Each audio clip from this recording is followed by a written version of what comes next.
So, since the discovery of fire to the advent of computing, the technology and humanity have been crossing each other's paths and have been shaping each other's destinies in truly transformative and often unpredictable ways. So the question is, as we look to the horizon, what can we expect? And perhaps more importantly, how can we prepare? So if you look at some of these technologies, which maybe you're familiar with, maybe you've read about them, what we can expect is that these technologies are likely to both mature, to accelerate, and even to converge. And at some point, what they'll bring about is huge productivity gains that may actually herald an era of tech-driven and indeed data-driven abundance. But on the other hand, what they also may bring about is an era of human productivity obsolescence. As this wave grows faster and bigger, it may actually end up removing our ability to become employable, simply because no matter how much training or upskilling you may have, there's always going to be a technology that it's actually better at doing what you want to do and is more reliable. Now, of course, this won't apply to every kind of job at the same time, but it's very much a predictable trend. And so I think what we're saying here that nobody really knows exactly how this is going to pan out, of course. Nobody can really predict the future. But it's reasonable to expect that this big change, as I like to call it, is likely to bring about a massive disruption of our socioeconomic paradigm. And what is a socioeconomic paradigm? What is ours? Well, essentially, it's based on a contract. It goes on, and it's been going on for many, many centuries, really. On the one side, you have a social contract, where you have a monarch, or somebody in a position of power, the state, that actually says, give me some of your freedom, and in exchange, I'll give you some security and perhaps some support. Think of the welfare state. On the other hand, what we have is an economic model or contract, where somebody says to you, give me your time and your skills, and in exchange, I'll pay you an income. Of course, the corollary of this model is, one, pay your taxes, so that whoever is giving you that security can continue to provide it. And on the other hand, of course, keep on spending, because that's how you keep the whole system oiled and going forward. Now, as human productivity obsolescence comes in, what happens when you remove one side of the equation? Well, it's a big question. But what we can expect, it has the potential to bring a breakdown of this paradigm as we know it today.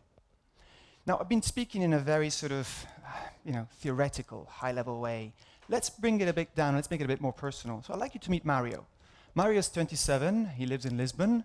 For many years, he's been very passionate about sports such as surfing, paragliding, photography, and he's a really nice guy. In fact, for a while, he tried really hard to make a living off this, and he did give it a shot, but then he couldn't quite make ends meet. He couldn't quite get it off the ground, so to speak. And so after a bit of looking around, he decided to take a job as a Uber driver. It's not quite exactly what he wanted at first. He can't really say he's 100% happy with it. Certainly he's not fulfilled, but you know what, it's not too bad. He's still in control of his own schedule. Technically speaking, he's still a pilot, like on his paraglide. And on top of this, he gets to meet a few people and sometimes have interesting conversations in the car. So it's not too bad. So he's kind of okay after all. But then imagine what happens. A few years down the line, he receives a letter from Uber that says, "Dear Mario, we're afraid we need to tell you that the services of human drivers are being discontinued because self-driving cars are ready to take over." Now, all of a sudden, the mighty, happy, smiley Mario feels let down. He doesn't really know what to think and what to expect about his future. So what happens now? Well, obviously, if it's one Mario and if it's just him, it's his problem. Sorry, Mario, you're going to have to find something else. But if it's a few Marios, it becomes a bit of a problem. And if it comes to being hundreds of thousands or millions of Marios, it becomes the defining problem of our generation. And so what we know, if you look at some of the statistics, and University of Oxford studies from 2013 talk about up to 47% of jobs are vulnerable in the next decade or two. The McKinsey Research Institute last year published a research that says that up to 800 million jobs in developing countries, this is the OECD countries, are actually vulnerable as well. They may actually disappear.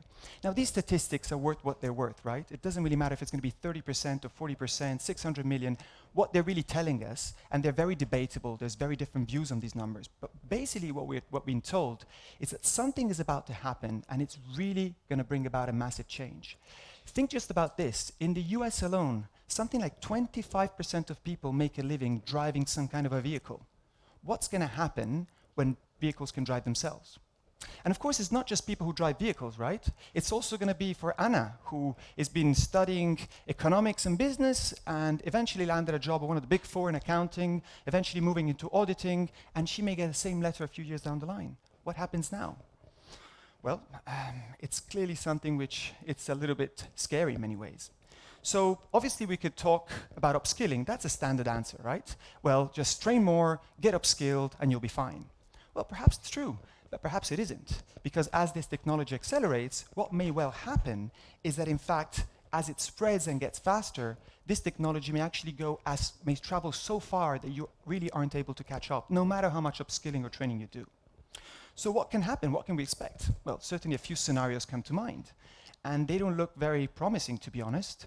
I mean, we could be thinking just back to our history. We know that any massive transformation which has happened, typically in the history of humankind, has been very messy, not to say bloody. And so there's a very strong chance that something like this may happen as well.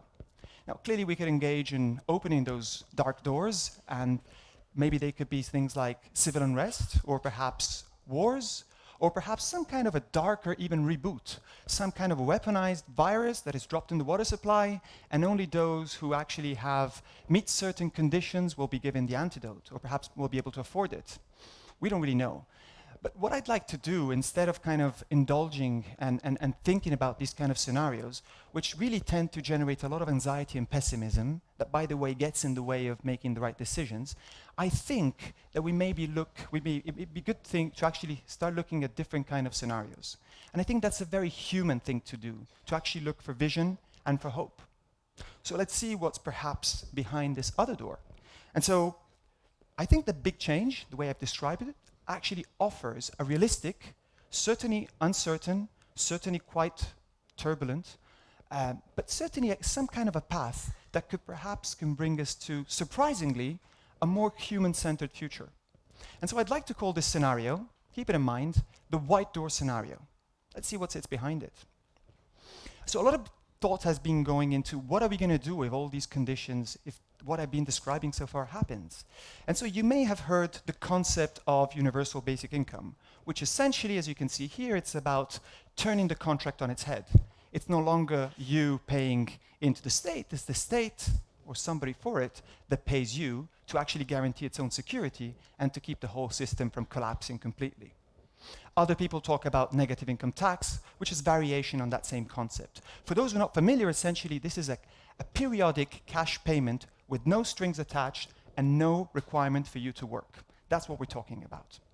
I actually think that in the future what's going to happen, since the coffers of our governments are already strained as they are, is that this is going to come up with some kind of a private-public partnership where giants like perhaps Google and Facebook will step in, and the new contract will actually say, get paid to contribute to the global data flow.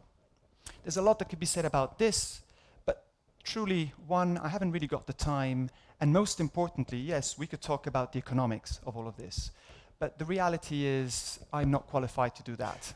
I don't know much about economy to be able to stand here and speak to you on this matter with sufficient amount of knowledge. But what I'd like to do is to actually talk to you about the psychology of all of this change. And the reason for this is because for the past 20 years, I've actually been working in a field which is called change management, which essentially is about getting people to understand, accept, and hopefully prepare for the changes which are coming their way.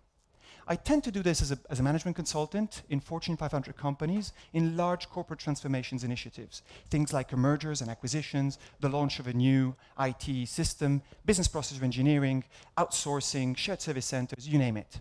I've also been doing this by working one-on-one as an executive coach with change leaders who are leading their teams and organizations through these times of change. And more recently, over the past few years, I've been actually teaching here at the Lisbon School of Business and Economics and also at the Lisbon MBA in change management. So I think I know a thing or two about how the psychology of change actually sort of works. And so what I know from this experience, what is really crucial, in essence, is the way in which people make sense of the change and emotionally respond to it. That is the one thing. So as economists and engineers work things out, and it'll take them a little bit longer, but eventually they'll somehow find a way for that technology to actually work the way we've described it, or I've described it, and perhaps to have some kind of model that can actually keep us afloat, some kind of a UBI or negative income tax. I think until then, what really is going to shape the destiny of all of this is the way in which we provide our own individual emotional responses. So let's talk about this. The emotional response change curve, which you see behind me, is essentially a very predictable way in which people deal with change when it comes to them. And so the first step typically is denial. So you hear about all this stuff and you're thinking, yeah, whatever, this is never going to happen. It's going to take forever. It's never going to be in my lifetime. We heard this a million times before. Technology can never do what I do. Eventually new jobs will be created. Fair enough, it's a very normal position to be in, and I think majority of you are probably in that state of mind as we speak. What is going to happen is, as you see self-driving cars, driving around you, just like Mario, you will actually realize that perhaps things are starting to move and are starting to happen. And at that point, it is very likely that some of you will enter a stage of resistance, where the main dominant emotions are fear, anger, resentment, anxiety. And so the question is, how do we actually get out of that stage? Well, before you get out of that kind of phase, you're going to have people which eventually will start to fight back, like taxi drivers do all the time with Ubers, but at some point you just can't stop it. Once technology is out of the box, it's very hard to put it back in, isn't it? And so at that point, people will get a bit depressed, not necessarily in the clinical sense, but they'll feel down. They won't know really what to do, where to go. And so what I know from change management, having gone through these processes many, many times in different organizational contexts, is that people at some time, once they've metabolized this change, they've made sense of it, eventually they start coming back up the curve. They're given a chance, they have an opportunity to start experimenting, seeing how things potentially could work, and all of a sudden, slowly, gradually, they get used to it. And eventually they'll come to a point, which is the point about commitment, when you actually say, you know what, if I look back, all in all, on balance is perhaps even better than it used to be. So I'd like you to think for a moment where you are in terms of this big change along that change curve. Let's move on. So the first thing is the way in which we respond to all of this very much depends on how you make sense of it. And so what I would say is that in the white door scenario, right, the one where you have the big change and the UBI, human productivity obsolescence will come by. That will probably happen, if not for all, for a lot of people. And a lot of people is enough for the whole system to actually start collapsing under its own weight. And so the question now is, people are obviously fearful of becoming jobless for all it means. I think what we need to do is to start the process of helping people reframing this change so that they can actually embrace the opportunities of becoming job-free. And what I mean by that is an opportunity for people not having to worry and spending their time and their energy in terms of seeking and trying to keep and going about their jobs, which, by the way, for the majority of people is not as exciting as people believe, right?